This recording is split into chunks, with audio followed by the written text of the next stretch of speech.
ഇന്ന് തന്നെ ഡൗൺലോഡ് ചെയ്യൂ. കാണൂ നിങ്ങളുടെ ഫേവറേറ്റ് ഷോസ്. ഈ ക്ലാസ്സില് ഒരു പുതിയ കുട്ടി വന്നിട്ടുണ്ടല്ലോ. ആരാ?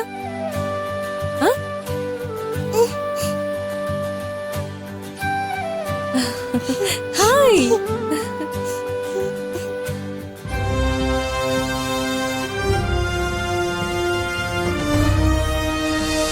അങ്ങനെയുള്ളപ്പോ ഇതുപോലൊരു കല്യാണം ആലോചിക്കേണ്ട കാര്യം എന്താ? ചെറിയമ്മ, പണം നോക്കി കല്യാണം കഴിക്കണമെന്ന ചിന്ത എനിക്ക് ഇതുവരെ തോന്നിയിട്ടില്ല. എനിക്ക് വേണ്ടത് എന്റെ രീതികളോട് യോജിച്ചു പോകുന്ന ഒരു പാർട്ട്ണറെയാണ്. അത് തന്നെയാ മോനെ ചെറിയമ്മ പറഞ്ഞത്. ആ കുട്ടി നീയുമായിട്ട് യോജിച്ചു പോവില്ല. വെറുതെ പൂർണിമയുടെ നിർബന്ധത്തിന് വിവാഹം കഴിച്ച് നിന്റെ ഭാവി നശിപ്പിക്കണോ? പിന്നെ ഒരു കാര്യം കൂടിയുണ്ട്. പൂർണിമ പാവപ്പെട്ട വീട്ടിലെ പെണ്ണിനെ തേടി പിടിക്കുന്നത്. അങ്ങനെയുള്ള പെൺകുട്ടികള് കുടുംബത്തില് അടങ്ങി ഒതുങ്ങി നിൽക്കുമെന്നുള്ള തെറ്റിദ്ധാരണ കൊണ്ടാ. സത്യത്തില് അതങ്ങനെയല്ല.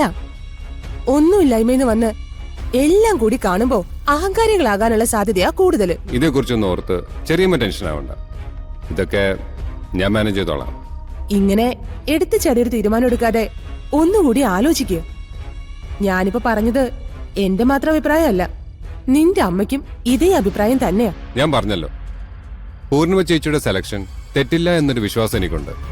പിന്നെ എന്റെ ലൈഫ് അതെങ്ങനെ വേണമെന്ന് ഞാനല്ലേ തീരുമാനിക്കേണ്ടത്. അതേക്കുറിച്ച് ആരും ടെൻഷൻ ആവണ്ട. ഓക്കെ?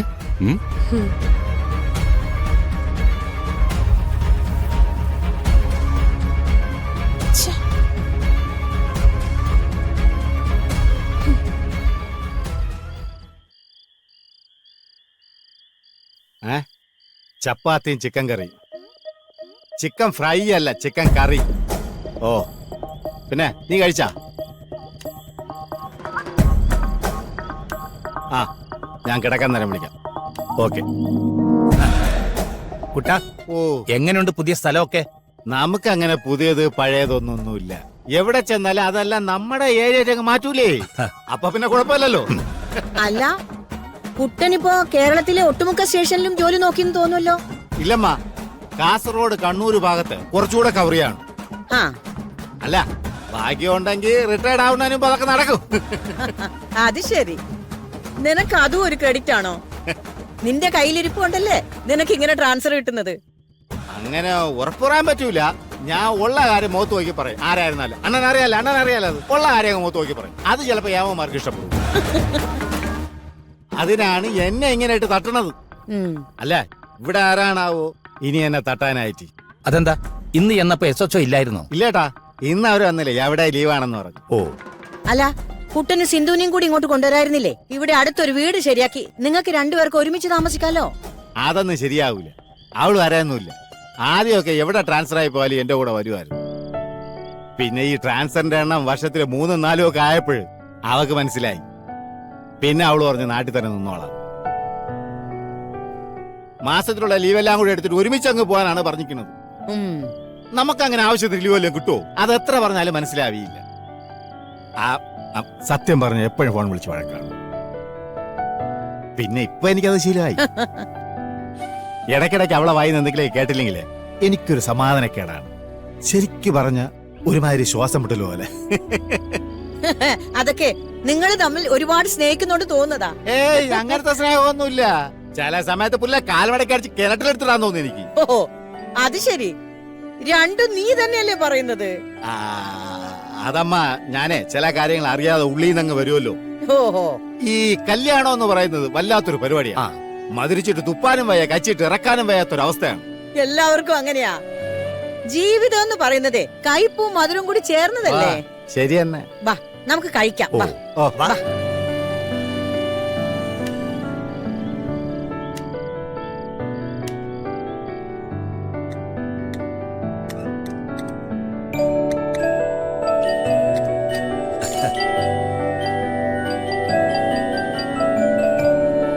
നേരത്തെ കുട്ടൻ കല്യാണത്തിന്റെ കാര്യം പറഞ്ഞപ്പോ പറയാൻ ഓർത്തതാ.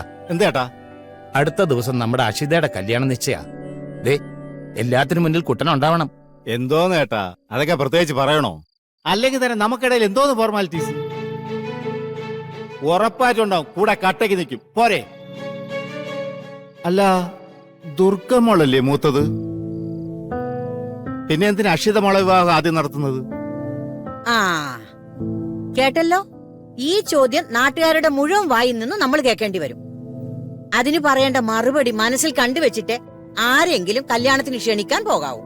ഞാൻ അതിന് വരുമെന്നോ മറുപടി പറയുമെന്നോ ആരും പ്രതീക്ഷിക്കണ്ട. കല്യാണത്തിന് മണ്ഡപത്തിൽ വരും, താലി കെട്ടുമ്പോ പൂവരി, കാല് തൊട്ടാൽ അനുഗ്രഹിക്കും. അതിനപ്പുറം ഒന്നിനും ഞാൻ ഉണ്ടാവില്ല. ആ ചേട്ടാ, എന്താ പ്രശ്നം? അല്ല, ഞാൻ ചോദിച്ചത് അമ്മയ്ക്ക് ഇഷ്ടപ്പെട്ടില്ലേ? അതല്ല, ഇവിടെ വേറെയും കുറച്ച് പ്രശ്നങ്ങളുണ്ട്. അത് ഞാൻ വിശദമായിട്ട് പിന്നെ പറഞ്ഞുതരാം. അഷിതയ്ക്ക് ഇപ്പൊ വന്നിരിക്കുന്നത് വലിയൊരു കുടുംബത്തിൽ നിന്നുള്ള ആലോചന. അത് വിട്ടുപോകണ്ടെന്ന് കരുതി നടത്തുന്നേ ഉള്ളൂ. ദേവേട്ടാ, നിങ്ങൾ എനിക്ക് എത്രയോ വർഷങ്ങളായിട്ടറിയാം. മനസ്സുകൊണ്ട് ഒരു ശത്രുവിനെ പോലും നിങ്ങൾ കുറ്റം പറയില്ല. എന്നാലും ഇവിടെ വന്ന് ചുരുങ്ങിയ സമയം കൊണ്ട് എനിക്ക് തോന്നുന്നത് ഞാൻ പറയാം. അത്യാവശ്യത്തിൽ കൂടുതൽ രണ്ടാനമ്മ പോര് വസുമതി ദുർഗമ്മോളെടുത്ത് എടുക്കുന്നുണ്ട് അല്ലേ? അതല്ലേ സത്യം? അവരെ നിലയ്ക്ക് നിർത്താൻ ദേവേട്ടന് പറ്റൊന്നുമില്ല. ആ, ഒരു കണക്കിന് നമ്മൾ രണ്ടുപേരും തുല്യ ദുഃഖിതരാണ്. ഭാര്യ ആദ്യത്തെ ആയാലും രണ്ടാമത്തെ ആയാലും തലയിൽ കയറിയ തലവേദന തന്നെയാണ്. ചേട്ടൻ വിഷമിക്കണ്ട, എല്ലാം ശരിയാവും. ശരിയാവാതെ എവിടെ പോവാനാ?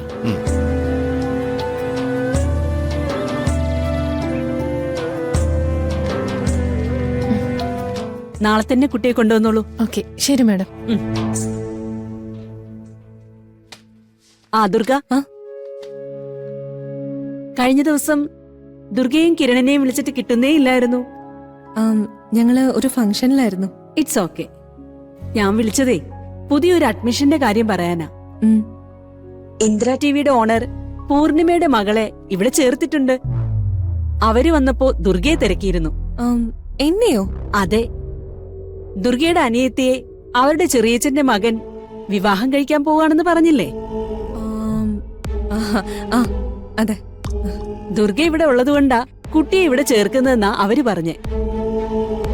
ധ്വനി എന്ന ആ മോളുടെ പേര്. ആള് ക്ലാസ്സിലുണ്ട്.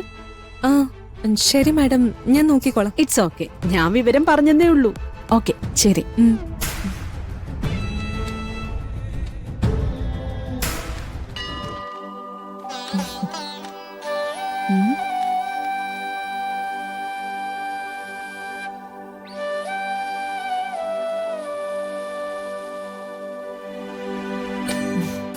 Good morning. ഈ ക്ലാസ്സില് ഒരു പുതിയ കുട്ടി വന്നിട്ടുണ്ടല്ലോ. ആരാ?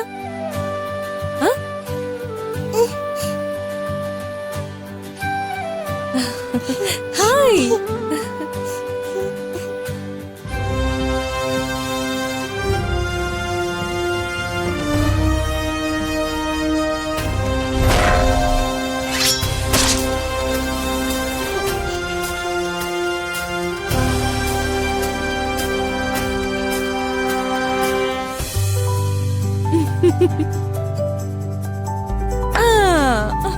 വാ.